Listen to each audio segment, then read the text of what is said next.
Super കൺമണി സീരിയലിലെ latest promo വിശേഷങ്ങളിലേക്ക് എല്ലാവർക്കും സ്വാഗതം. അങ്ങനെ പുതിയ അംഗത്തിനായിട്ടുള്ള കേളി കൊട്ട് തുടങ്ങുകയാണ്. മാനസയാണ് അതിൻ്റെ ആള്. അവൾ എന്ത് ലക്ഷ്യമിട്ടാണ് അത് തുടങ്ങുന്നത് എന്ന് അറിയില്ല. പഴയതുപോലെ കൃഷ്ണനെ തേടാൻ തന്നെ ആയിരിക്കും. എന്ത് തന്നെ ആയാലും കൺമണിയുടെ പിന്നിൽ ഈശ്വരശക്തി ഉള്ളിടത്തോളം അവളുടെ ഒരു കുതന്ത്രങ്ങളും പാരവയ്പും കൺമണിയുടെയും കൃഷ്ണൻ്റെയും അടുത്ത് നടക്കാൻ പോകുന്നില്ല. ഇതിനൊക്കെ ഇടയിൽ മാനസയും മറ്റുള്ളവരും വിറകുപുരയിൽ കുടുങ്ങിപ്പോയ വരുണിനെ മറന്നിരിക്കുകയാണ്.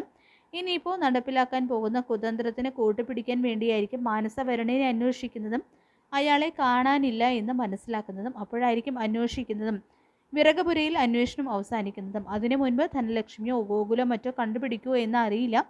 മരിച്ചതുപോലെ അത്രയ്ക്കും അവശനായിരിക്കും വരുൺ മിക്കവാറും. എന്തായാലും മാനസയുടെ കൂടെ പെട്ടെന്നൊന്നും വരുൺ കൂടാനും സാധ്യതയില്ല.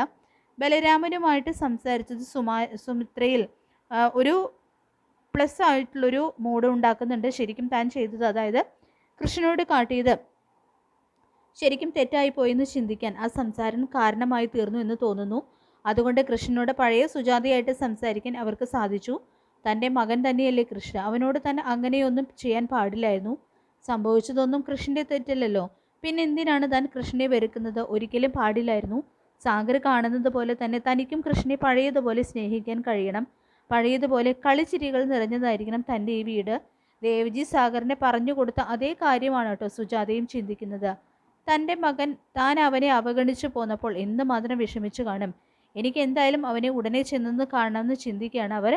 അങ്ങനെ കൺമണിയുടെ വീട്ടിൽ ധനലക്ഷ്മിയുടെ തള്ള കുടിയേറി പാർത്തിരിക്കുകയാണ്. കൺമണിയെയും മനോജിനെയും ശ്രീനിയെയൊക്കെ പിരിച്ച് രണ്ടാക്കാന്നൊക്കെ കച്ചുകെട്ടി ഇറങ്ങിയിരിക്കുകയാണ് കേട്ടോ അവർ.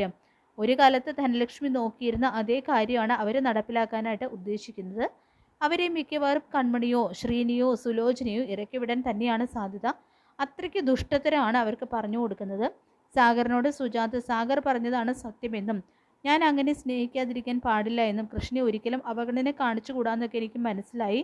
ഞാൻ അവനെ കാണാനും അവൻ്റെ അടുത്ത് ഇരിക്കാൻ പോവാണെന്നും മറ്റും പറയുന്നു. അത് അങ്ങനെ തന്നെയല്ലേ വരൂ. സുജാത അത്രയ്ക്ക് ദുഷ്ടത്വം നിറഞ്ഞ മനസ്സിനുടമയൊന്നുമല്ല. പെട്ടെന്നുണ്ടായൊരു ഷോക്കിലാണ് കേട്ടോ അവർ കൃഷ്ണനെ മറന്നുപോയത്. സാഗറിനെ പോലെ തന്നെ എനിക്കും പ്രിയെന്ന് ചോദിക്കുമ്പോൾ ഏറ്റവും പ്രിയം ആരാണെന്ന് ചോദിക്കുകയാണ്. ഏറ്റവും പ്രിയം ഏത് മകനോട് എന്നാണോ എന്ന് ചോദിക്കുന്നുണ്ട് തിരിച്ച് സുജാത. പിന്നീട് കൃഷ്ണനോട് എന്തോ വിഭവം ഉണ്ടാക്കിക്കൊണ്ട് വയ്ക്കുന്നുണ്ടെന്ന് വിളിച്ചു പറയാണ് സാഗർ. സുജാത തമ്പുരാട്ടി അതിരാവിലെ ഉണ്ടാക്കി നിനക്ക് തരാൻ വേണ്ടി എന്നൊക്കെ ആണ് കേട്ടോ വിളിച്ചു പറയുന്നത്. കേട്ടിട്ട് തന്നെ കൊതിയാകുന്നുണ്ട് കൃഷ്ണന്. സുജാത വന്ന് കൃഷ്ണനെ സങ്കടത്തോടെ മോനെന്ന് വിളിക്കുന്നു. പിന്നെ ദോശ എവിടെയെന്ന് ചോദിക്കുമ്പോൾ അവർ പറയുന്ന മറുപടി കേട്ട് കൃഷി പിണങ്ങും ചെയ്യുന്നുണ്ട്. മാനസ ചീത്ത പറഞ്ഞ സ്റ്റാഫിന് പെർഫ്യൂമൊക്കെ കൊടുത്ത് സോപ്പിടുകയാണ്.